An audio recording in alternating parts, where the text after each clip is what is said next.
मूसा भाई साहब, फर्जंदे कमांडर चौधरी रिजात साहब, चौधरी साद नवाज साहब, पट्टी साहब और जितने हमारे यहाँ के दोस्त हैं, अस्सलाम वालेकुम। मैं सिर्फ क्योंकि टाइम की शॉर्टेज भी है और वक्त की नज़ाकत भी है, मैं सिर्फ चौधरी नज़ाकत साहब को अपनी यहाँ की और अपने कायदीन की तरफ से दिल की थाग गहराइयों से वेलकम भी कहते हैं और उनकी मोहब्बत के मशहूर भी हैं कि जिन्होंने ये चीज देखी है कि जब कमांडर साहब के साहबजादे जो लोगों को पता है कि जब वो जाते हैं तो लोगों के दिल धड़क जाते हैं। और मैं आपको ये बात बता दूं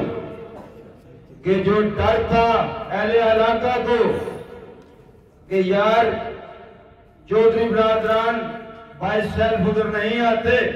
तो चलो टाइम पास कर लेते हैं, लेकिन मैं बता दूं कि चौधरी साहब कमांडर साहब ने जो वादा किया था कि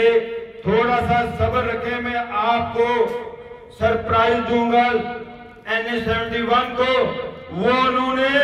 पेश कर दिया है। लेकिन मैं ये भी बता दूं कि अब ड्यूटी हमारी है, अब फर्ज हमारा है कि हम इनको किस तरह से वहां पे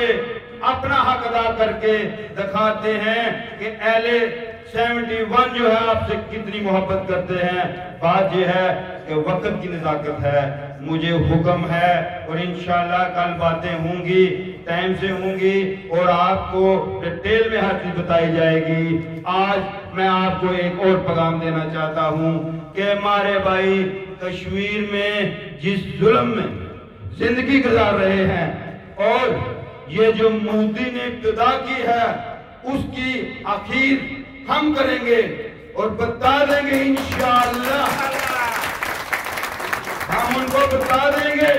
कि पाकिस्तान सिर्फ और सिर्फ इस्लाम के